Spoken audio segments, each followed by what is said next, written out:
Merci à toutes et à tous d'être venus assister à cette présentation qui va parler beaucoup de sécurité applicative. Je vais essayer de faire vraiment une démo, sans, voilà, sans trop parler avec des slides. Je m'appelle Grégory de Magala, donc je suis Staff Solution Engineer chez Snyk. Donc plus ici effectivement pour les questions techniques. Durant cette présentation qui devrait durer une vingtaine de minutes, on va laisser un peu de temps à la fin pour les questions si vous en avez. Voilà, donc j'espère que ça va vous plaire. Donc déjà, je vais commencer par parler un peu de Snyk. Donc Snyk, c'est une plateforme qui va gérer la sécurité applicative. On va aller un peu plus loin, vous le verrez durant cette présentation. Donc à travers différents moteurs que vous voyez ici. Donc ce sera quasiment le seul slide que vous verrez aujourd'hui. Donc vous voyez en violet les différents scanners que propose la plateforme. Donc Snyk Code, qui est un SAST, pour ceux qui ne connaissent pas, Static Application Security Testing. Le but ici, ça sera de scanner votre code source pour détecter les vulnérabilités qui sont à l'intérieur. Encore une fois, ce genre de choses demande de la rapidité et de la précision. Donc c'est ce qu'on essaye de faire avec Snyk. La partie Snyk Open Source. Alors Snyk vient de la partie Open Source. Son premier produit, c'était Snyk Open Source. Donc là, on va dresser deux types de problèmes qu'apportent les librairies open source. Le problème légal, c'est-à-dire les licences qui sont contaminantes. Est-ce que vous avez intégré dans vos projets des licences, par exemple du GPL 2.0 ou 3.0, qui demandent à ce que vous publiez le code source de vos applications. Et puis les fameux risques, les fameuses CVE, que tout le monde doit connaître. Si vous avez un peu travaillé sur Log4j, vous allez vous rappeler des mauvais souvenirs, je pense. Donc voilà, on va détecter en fait toutes ces vulnérabilités. Snyk Container, donc là on va être capable de scanner vos containers. D'ailleurs ici il y a des développeurs. Je n'ai pas posé la question. Ouais, ok. Pas beaucoup. Ok. Donc les containers, donc voilà les images de base et également les dépendances que vous pouvez que vous ajoutez dans vos containers. Le quatrième moteur, ça sera l'infra as code. Donc pareil, là on va scanner du Terraform pour détecter les problèmes de configuration dans vos fichiers infrastructure as code. Un container qui tourne en mode route, un port qui serait exposé qui ne devrait pas l'être, c'est des problèmes de configuration. Et le petit dernier de la famille, Snyk API and Web, qui est notre moteur DAST, donc là pour du Dynamic Application Security Testing. Ici, on va plus être sur vraiment de l'attaque d'une application qui est en train de tourner sur un serveur ou une API avec des lancements de payload pour détecter les vulnérabilités sur une application qui tourne. Tout en bas, parce qu'on va parler un petit peu d'IA quand même, vous voyez ici qu'on a intégré DeepCode AI.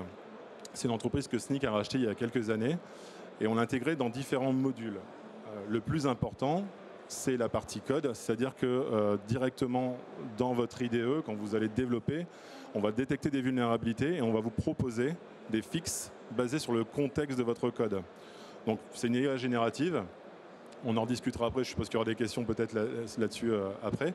Mais voilà, sachez que c'est vraiment quelque chose qui peut améliorer la productivité et aider les développeurs à corriger plus rapidement leurs vulnérabilités. Tout en bas, vous avez également quelque chose qui est assez important, Snyk Learn. On demande souvent aux développeurs de coder de manière sécurisée, mais ils n'ont pas forcément la formation adéquate.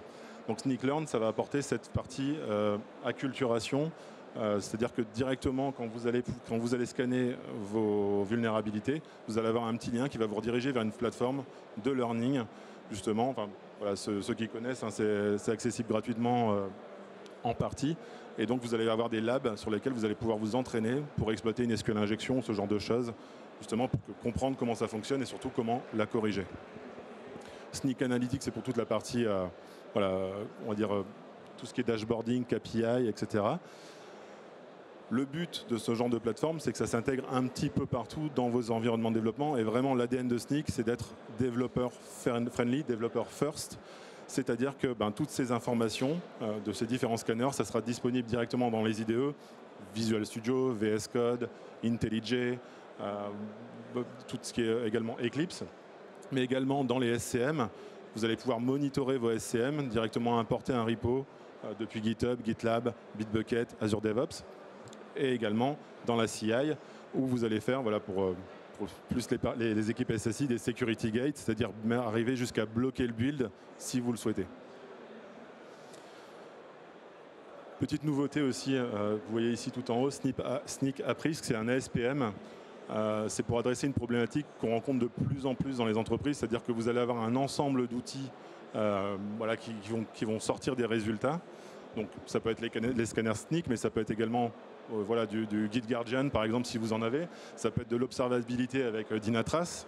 Et le but, c'est de contextualiser un peu plus la vulnérabilité et de vous donner voilà, qu'est-ce qui est prioritaire à corriger, parce qu'on a détecté que telle vulnérabilité était utilisée dans tel conteneur, qui a été déployé dans tel, voilà, en production, en public facing. Ça sera détecté par la partie observabilité.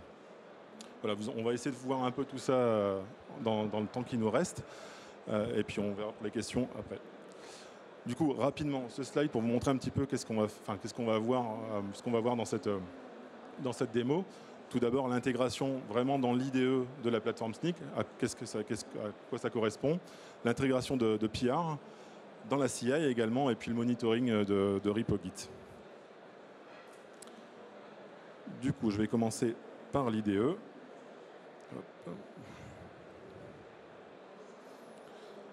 Voilà, je vais prendre un projet qui est assez connu dans le monde de la sécurité applicative. Je ne sais pas si vous connaissez Juice Shop. C'est un projet qui est fourni par l'OAS. C'est souvent un bon client pour les démos.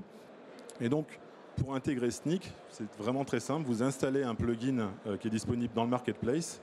Vous le voyez ici. Et puis, on a déjà commencé à scanner. Alors, on va laisser le scan se terminer. Mais encore une fois, un projet comme Juice Shop, qui est quand même assez gros, vous allez voir, c'est assez rapide à scanner. Sur ce plugin, on va avoir plusieurs informations. Tout d'abord, les vulnérabilités qui ont déjà été détectées ou alors les nouvelles vulnérabilités. Vous voyez, il y a un petit switch ici qui permet de voir, voilà, pour le développeur de se concentrer sur les nouvelles vulnérabilités qu'il aura intégrées dans son développement. La partie open source qui a déjà été scannée.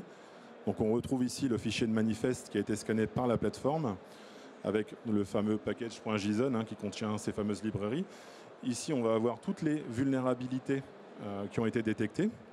Donc ça peut être des vulnérabilités, mais également des problèmes de licence, vous le voyez. Par exemple, ici, on a une GPL 3.0. Et quand je vais cliquer sur la vulnérabilité, ça va m'ouvrir directement le fichier de dépendance. Et donc, on a quasiment un scan instantané à ce moment-là, parce que voilà, si je vais sur Ether, on va avoir toutes les références des vulnérabilités. Donc là, il faut s'imaginer vraiment à la place du développeur qui est en train de choisir certaines librairies. Il va avoir l'information directe de ce qu'il faut, s'il a pris une librairie vulnérable, de l'information, de changer de version ou ce genre de choses. Vous voyez ici aussi qu'une petite fenêtre s'est ouverte avec la vulnérabilité, où est-ce qu'on l'a détectée. Voilà, c'est les différents chemins, ça peut être du transitif, ça peut être du direct, voilà, on a l'arbre complet des dépendances. On voit qu'il y a un proof of concept qui a été sorti sur cette vulnérabilité, donc elle est importante. On a directement les chemins. On a également le code source du POC. Donc ça, c'est important également. C'est-à-dire que potentiellement, si on prend ce code, on va pouvoir exploiter la vulnérabilité directement qui a été détectée. Et puis comment remédier, voilà, c'est passer sur cette version de Elliptic. Une petite aparté sur la base de données SNIC, c'est vraiment notre trésor. On a commencé par là. Cette base, en fait, il y a une cinquantaine de chercheurs en sécurité qui l'alimentent tous les jours. Et en fait, quand vous cliquez sur ce lien directement, vous allez avoir cette information. Alors, c'est accessible publiquement. Vous pouvez aller regarder vous aussi de votre côté. On va retrouver un certain nombre d'informations qui vont être enrichies par nos experts en sécurité. Notamment, par exemple, on va avoir des informations sur on a le score EPSS qui est calculé. On va également avoir, est-ce que la vulnérabilité, on en entend parler sur les réseaux sociaux, donc est-ce qu'il y a vraiment un trend sur cette partie-là. Donc vraiment plein d'informations. Cette base de données, d'ailleurs, on a beaucoup de partenariats technologiques, notamment, par exemple, on sait, Dynatrace, pour sa partie observabilité, utilise la base de données SNIC pour proposer des résultats. Donc voilà, c'est quelque chose dont on est assez fier. Et si je reviens juste à la racine du site, vous voyez qu'on essaie de aussi aider la partie open source. Depuis que cette base a été créée, on a publié quasiment 3400 vulnérabilités sur la partie open source. Donc voilà, vraiment important de le souligner également, cette partie base de données SNIC. Je reviens sur l'IDE. Vous voyez, donc ça c'est pour la partie effectivement scan de librairie. Vous voyez qu'on a également du scan de sécurité directement accessible dans l'IDE. Je pense que le scan a dû durer à peu près 45 secondes avec une connexion 5G. Vous voyez qu'on a trouvé un certain nombre de vulnérabilités. On en a 257 dans le code. Vous voyez ici qu'on en a 242 qui seront corrigeables par l'IA de Snyk, Deep Code AI. Alors vous allez me dire pourquoi pas 257, parce qu'il y a certaines vulnérabilités, et heureusement encore, qui demandent un cerveau humain pour être corrigées, trop complexes, ou liées aussi à l'application elle-même, au business de l'application, voilà, au fonctionnel de l'application. Mais vous voyez qu'il y a quand même déjà un bon ratio sur cette partie. Je vais prendre par exemple une vulnérabilité, voilà, quelque chose d'assez basique, une SQL injection. Qu'est-ce qu'on va voir ici? Tout d'abord, avant de passer à la partie IA, on va être directement redirigé vers la ligne de code qui pose problème. On a le data flow, ça c'est important aussi quand vous êtes développeur. Voilà, on a une vulnérabilité, une SQL injection, on va essayer de vous expliquer les étapes, le vecteur d'attaque qui permet d'arriver à cette SQL injection. Donc on a récupéré quelque chose qui peut potentiellement venir d'un utilisateur, et quand on l'a ajouté dans le statement SQL, on n'a pas utilisé de prepared statement, donc voilà, c'est une vulnérabilité, on va pouvoir injecter des choses. Quelque chose d'important, j'en avais parlé tout à l'heure aussi sur la plateforme. Vous êtes développeur, vous ne savez pas ce que c'est une SQL injection. On a effectivement ici un petit détail de ce qu'est une SQL injection, les problèmes que ça peut apporter, et surtout les graves dommages sur une entreprise. Vous avez ici un petit lien qui va vous rediriger vers la plateforme Snyk-Learn, dont je vous ai parlé tout à l'heure. Si je clique dessus, voilà, je vais être redirigé vers la leçon sur la SQL injection, avec le langage, l'écosystème sur lequel voilà, vous voulez vous entraîner. On va avoir les basiques qui vont expliquer ce que c'est cette SQL injection. Et puis, ici, des petits labs interactifs qui vont, par exemple, pour celui-ci, bypasser l'authentification. On va expliquer comment on bypasse une authentification, comment ça fonctionne et pourquoi on arrive à injecter des choses dans la base de données jusqu'à un drop de database, de la base de données que vous voyez ici. Donc ça, c'est pareil, vous pouvez y accéder, hein, c'est gratuit. On va au-delà des vulnérabilités. Si je reviens à la base du site, on va avoir aussi tout ce qui est Security Education, l'OWASP Top 10, assez classique. On a même un truc spécifique sur la partie LLM. D'ailleurs, je fais une petite aparté sur la vision aussi de Snyk sur tout ce qui est IA. Ça va devenir le prochain challenge dans les prochaines années. Je ne sais pas si vous intégrez chez vous un petit peu de LLM dans vos applications, mais ça induit des nouvelles vulnérabilités qu'il faudra regarder. Donc là, il y a vraiment toute une vision sur cette partie qui va arriver très très bientôt. Je ne peux pas encore en parler, mais restez attentifs aux annonces qui pourront arriver sur le site de Snyk. Du coup, je reviens sur mon IDE. Et puis, la dernière chose qu'on peut utiliser, c'est vraiment cette IA qui va pouvoir générer un fixe automatiquement. Donc je vais cliquer en espérant que tout fonctionne bien sur la génération du fixe. Et vous allez voir que normalement, on va me proposer une correction à partir de cette IA générative. Donc ici, on va nous demander de supprimer cette ligne et de rajouter cette ligne qui devrait corriger cette vulnérabilité. On a plusieurs suggestions en fonction de la vulnérabilité. Mais sachez que, encore une fois, ça reste une IA, ça peut toujours se tromper. Il ne faut jamais faire confiance à 100% aux IA. Enfin, je le dis à chaque fois, Copilot va générer des vulnérabilités. ChatGPT en génère également. Donc, toujours vérifier cette partie-là. Sachez que cette IA, elle est complètement entraînée par les chercheurs en sécurité de Snyk. C'est-à-dire qu'on sait ce qu'on lui donne à manger, on sait ce qu'elle veut qu'elle sorte. Elle ne s'entraîne pas sur l'open source. On ne va pas prendre votre code pour le proposer à d'autres clients et inversement. C'est hyper important de le préciser, cette partie IA. Et bien sûr, ce n'est pas nous qui allons patcher automatiquement cette vulnérabilité, c'est toujours la responsabilité du développeur en cliquant sur Apply Fix. Je reviens également sur la partie infrastructure as code. Comme je vous le dis, tout est intégré dans l'IDE. Donc l'infrastructure as code, j'ai volontairement rajouté un fichier vulnérable de TeraGot qui permet justement de voir certains problèmes de configuration. Vous voyez ici, on est sur de l'AWS. C'est le même principe. On va regarder ce fichier Terraform. On voit qu'on a mis que cette instance est publiquement accessible. Ce n'est pas une bonne pratique. On va vous le donner, on va vous le dire, et vous allez avoir qu'est-ce qu'il faut faire, à part si vous voulez vraiment que ça soit public, mais il faudra passer ce paramètre à false. Donc on a vu dans l'IDE comment ça se passait. Maintenant, on ne va pas encore passer sur la plateforme, on va passer sur un SCM qui est bien connu, GitHub, voir un petit peu comment ça s'intègre à GitHub. Donc je reviens sur mon navigateur et je vais aller directement sur le bon projet qui était Juice Shop. Donc ce qu'on voit, c'est qu'il y a plusieurs façons d'intégrer un SCM. J'en parlerai tout à l'heure. On a le monitoring de repo qui est déjà activé sur ce repo. Donc vous n'avez rien à faire. Dès qu'on va faire une pull request, automatiquement, on va faire les scans de code source, d'infrastructure as code et de librairie. Mais on peut également rajouter des workflows spécifiques avec des GitHub Actions, si vous connaissez, qui permettent de créer un security gate. Vous voyez ici que j'ai différentes pull requests. Alors, Snyk m'en a généré automatiquement pour faire des upgrades de librairie. Vous le voyez ici. Voilà, sur cette vulnérabilité, automatiquement Snyk m'a généré une PR.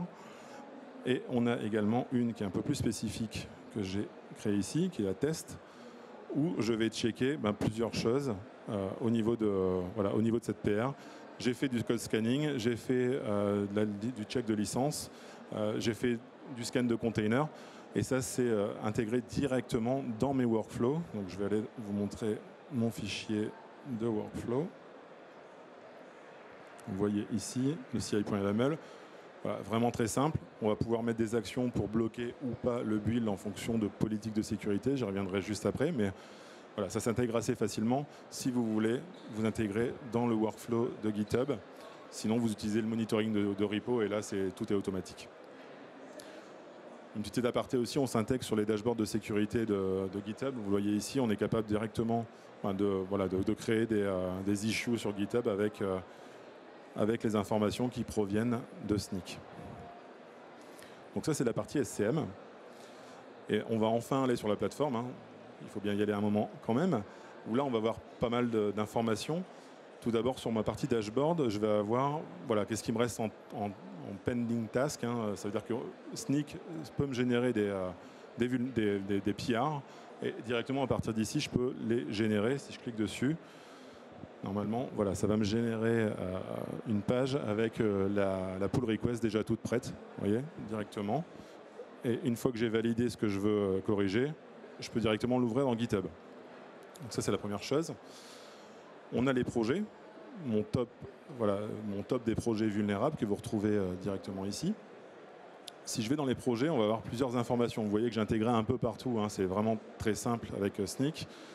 J'ai fait plusieurs configurations, j'ai fait du GitHub, j'ai fait du Bitbucket, du Azure DevOps, du Docker Hub. On peut également s'intégrer sur de la Container Registry. Il y a beaucoup d'intégrations qui sont disponibles. Et vous voyez que toutes ces intégrations proviennent de ce monitoring de repo. Donc, si je prends encore une fois Juice Shop, on va voir les différentes branches ici que j'ai pu importer. Et puis les différents types de scans. On va retrouver ce qu'on a vu tout à l'heure, le package.json, l'analyse de code, l'analyse Terraform et même l'analyse de Dockerfile. Si je prends le package.json, on va retrouver ces scans de librairie. Et donc, vous allez avoir plusieurs informations qu'on a vues tout à l'heure directement dans l'IDE, mais vous allez pouvoir les traiter ici et retrouver le détail de la vulnérabilité. Et j'attire votre attention sur quelque chose d'un peu spécifique à Snyk.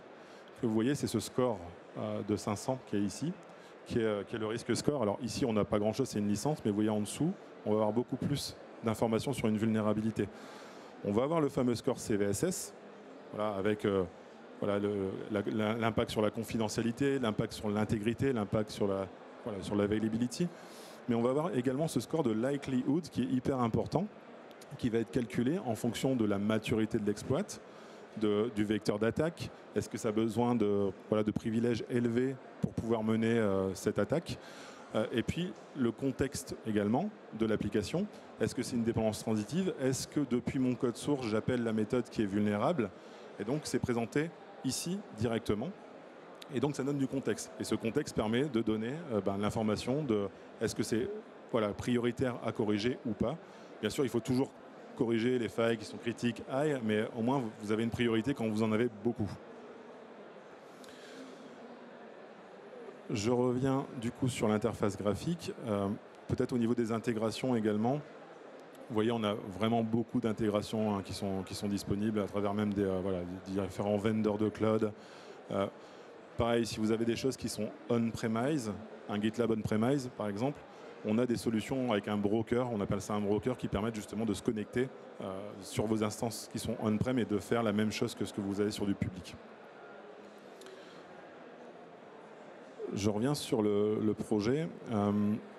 Vous voyez qu'on a également l'analyse de code. Voilà, je reviens quand même dessus pour vous montrer un peu à quoi ça ressemble. On retrouve toutes ces vulnérabilités. Donc pareil, pas besoin d'uploader ce code source directement voilà, dans le navigateur. Vous avez toutes les informations ici, dans le détail de la vulnérabilité. Et puis surtout, vous avez un lien avec Jira. Voilà, beaucoup d'équipes utilisent Jira pour créer des tickets. À partir d'ici, vous allez pouvoir directement créer vos issues Jira. J'en ai fait une, vous voyez ici. Ça me redirige vers mon Jira perso.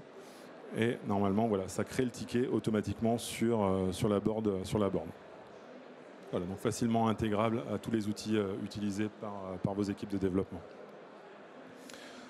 Sur la partie report, qui est importante également, vous allez avoir voilà, pas mal d'informations sur les vulnérabilités qui sont dans votre parc. Vous avez différents filtres. Vous avez le détail des vulnérabilités, les ESLA, ça peut être sympa aussi quand vous voulez piloter votre programme de sécurité applicative, savoir un petit peu les tendances, combien de temps on va mettre à corriger les vulnérabilités en fonction de certains critères, de la criticité notamment. Donc tout ça, c'est directement, vous pouvez l'apercevoir directement ici, dans la partie dashboard. Le WASP Top 10, important également. Voilà, tout le monde y passe. Vous avez une répartition de vos vulnérabilités dans les 10 catégories de l'OWASP qui est disponible dans la partie dashboard. Dans la partie report. La partie dépendance également, voilà, si vous avez, on en parlait tout à l'heure, voilà, vous avez du Log4j, et vous vous dites, ok, j'ai du Log4j, je le sais, mais dans quel projet? Ici, vous avez l'inventaire complet, le Software Bills of Materials de vos librairies, et vous avez juste à rechercher la dépendance et la version, et on vous dira en fait directement où elle se trouve, dans combien de projets elle se trouve, avec les liens directement ici. Dernière chose que je voulais vous montrer, c'est cette partie ASPM assez rapidement. Vous allez avoir voilà, cette partie AppRisk qui est assez intéressante quand vous avez différents moteurs qui crachent des résultats. Donc je vais juste me connecter sur le bon groupe pour vous montrer.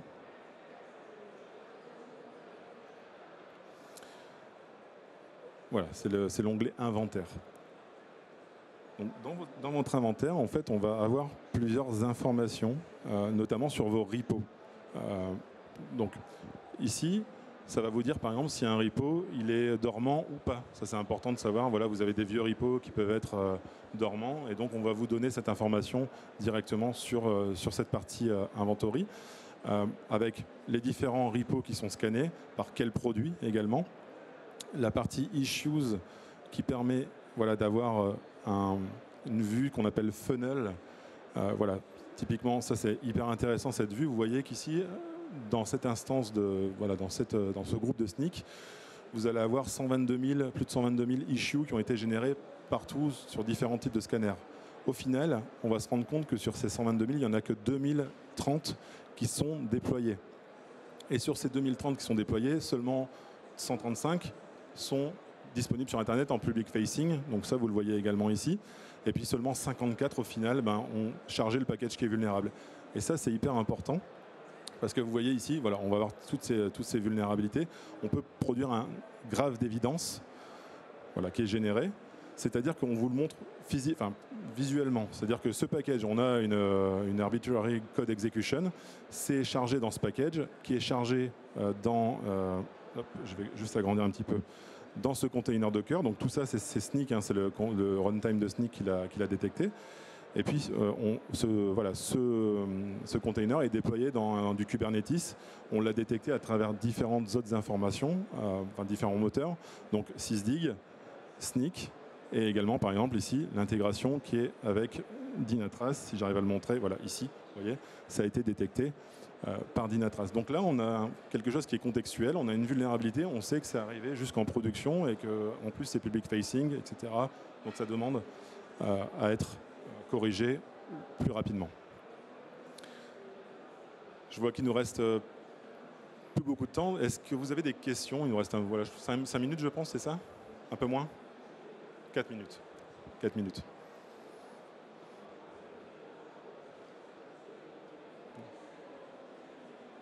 Oui.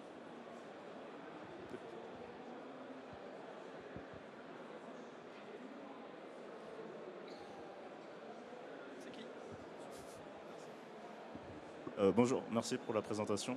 J'aurais plusieurs questions, notamment il y avait Sur votre dashboard, il y avait un petit panel qui parlait des rules custom. Je voulais savoir comment ça marchait aussi de votre côté.